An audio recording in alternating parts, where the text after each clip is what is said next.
چین باقاعدہ اپنا فعال سفارت خانہ رکھتا ہے۔ روس نے حال ہی میں اپنی دہشت گردوں کی جو فہرست ہے اس سے طالبان کو باہر نکالا ہے، باقاعدہ ایک قانون پاس کیا ہے روسی پارلیمنٹ نے، صدر ولادیمیر پوٹن نے باقاعدہ اس پہ دستخط کر دیے ہیں۔ اب روس کی جو ایک دہشت گردوں کی فہرست ہے اس سے افغان طالبان باہر نکل چکے ہیں، لیکن دوسری طرف ہم پاکستان اور افغانستان کا جب معاملہ دیکھتے ہیں تو پھر انتہائی افسوس کے ساتھ کہنا پڑتا ہے کہ یہ انتہائی شدت اختیار کر چکا ہے۔ آگے ہوگا کیا، مستقبل میں کیا امکانات ہیں اور کیسے کیا جا سکتا ہے کہ دونوں ملکوں کو آپس میں جو ہے وہ جوڑا جائے اور مذاکرات کی میز پر ایک بار پھر بٹھایا جائے۔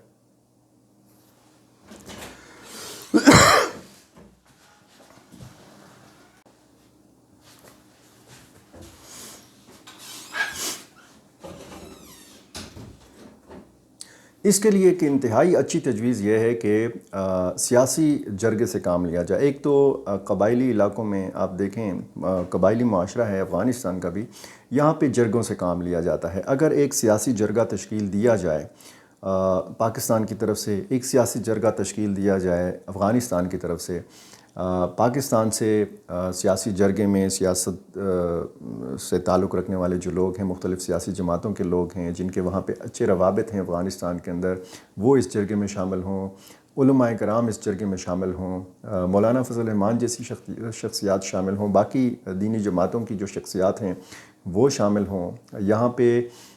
جو افغان وزیروں کے پاکستان کے اندر اساتذہ ہیں مختلف مدارس میں، وہ اگر شامل کیے جائیں اور یہ وفد افغانستان بھیجا جائے، وہاں بھی اسی قسم کا جرگہ جو ہے وہ تشکیل دیا جائے، وہاں سے وفد آئے اسلام آباد میں، رابطوں کا سلسلہ بڑھے، تو پھر یہ معاملات جو ہیں یہ ٹھیک کیے جا سکتے ہیں۔ ایک خبر میں نے آپ کو بتائی تھی کہ افغان حکومت نے باقاعدہ تحریک انصاف سے رابطہ کیا ہے۔ اسد کیسر نے یہ ہمارے کچھ میڈیا کے دوستوں کو بتایا تھا، اور اسد کیسر بتا رہے تھے کہ صرف تحریک انصاف نہیں، تمام سیاسی جماعتوں پر مشتمل ایک جرگہ جو ہے یہ ہونا چاہیے تاکہ دونوں برادر ہمسایہ اسلامی ممالک کے مابین یہ جو معاملہ ہے یہ حل ہو سکے۔ اب افغانستان کی سائٹ پر بھی یہ دیکھنا ہوگا کہ پاکستان کے تحفظات کیا ہیں، وہ کیا بنیادی وجوہات ہیں کہ جس کی وجہ سے کابل اور اسلام آباد کے تعلقات اس نہج تک پہنچ چکے ہیں کہ ایک دوسرے پر یہ حملہ آور ہوتے ہیں، ایک دوسرے کا جانی نقصان کرتے ہیں، ایک دوسرے کے خون کے پیاسے ہو چکے ہیں۔ پاکستان مخالف جذبات کا جب آپ جائزہ لیتے ہیں افغانستان کے اندر، تو جب آپ مختلف لوگ ہیں افغانستان کے اندر، افغان مخالفین بھی بہت زیادہ ہیں، افغان طالبان کے مخالفین بھی بہت زیادہ ہیں، اور ایسے بھی افغان شہری ہیں کہ جو افغان طالبان کے حامی ہیں۔ دونوں قسم کے جو افغان شہری ہیں ان میں اگر ایک یکساں چیز نظر آتی ہے تو وہ پاکستان مخالف جذبات ہیں، جن کو کچھ جو 2-3-4 روز کی جو ڈیولپمنٹس ہیں اس کی وجہ سے ان جذبات کو مزید ہوا ملی ہے۔ یہ نہیں ہونا چاہیے۔ پاکستان اور افغانستان ایک دوسرے کے ساتھ جڑے ہوئے ہیں، دونوں کا مستقبل ایک دوسرے کے ساتھ جڑا ہوا ہے۔ جس طرح دنیا بھر میں مختلف خطوں میں جنگ جاری ہے، مختلف ریجنز میں جنگ جاری ہے،